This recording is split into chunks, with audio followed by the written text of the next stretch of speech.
this one's about the 6-figure telework cybersecurity option.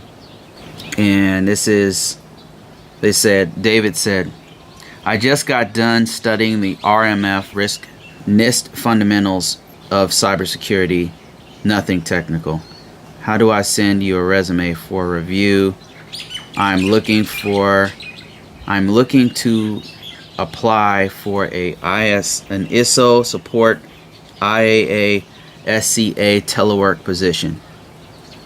Okay, so for you guys who want to send me a resume, especially for people who have paid for my course, I'm open, willing, and able to help you out with your resume. Just contact me at the best place to contact me is cyberaware2020@gmail.com, and we'll put the description the actual email right here.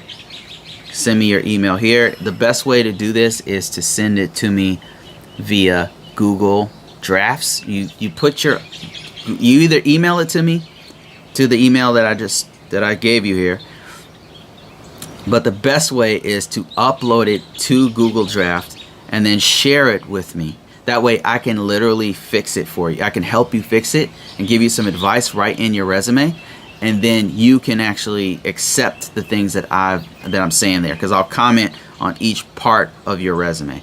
So that's how you contact me for resumes, especially if you pay for the course. You pay for the course, special treatment. You got to send me your resume.